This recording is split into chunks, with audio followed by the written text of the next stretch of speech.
When I first heard of these low field systems, I was quite dubious, but I was actually quite pleasantly surprised working with the ICON system and low field systems. When we had the 9.40, which is next door, it took us a good few weeks to get up and running, whereas with the low field system, the benchtop, it was definitely within a week, if not 2 to 3 days, we were getting images out of it. So uptime was really quick.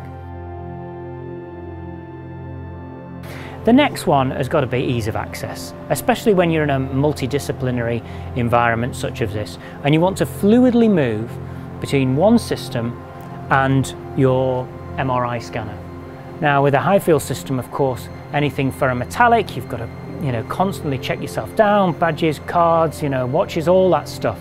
And that doesn't allow for ease of movement between different things, and especially when it's placed in a multidisciplinary environment. Space is always limited in labs. So we've got an MRI scanner here in the nuclear medicine facility, right next to the PET and the SPECT scanner within this tiny space. And that again allows great access. You can readily and quickly move between the nuclear medicine systems where you've got all your cellular and metabolic information straight into the MRI scanner to get that lovely anatomy.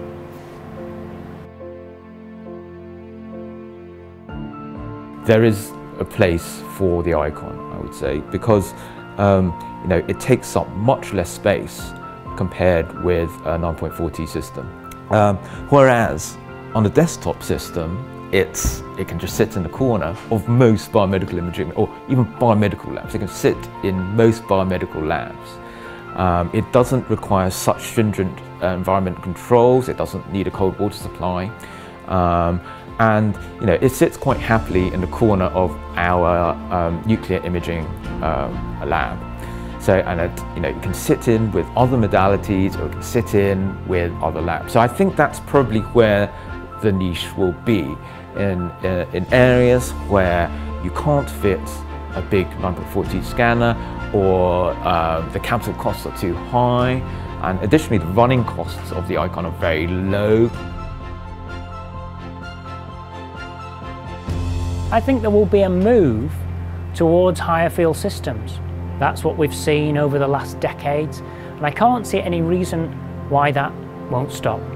The real challenge that I'll throw back to the engineers is we want high field systems that look like this.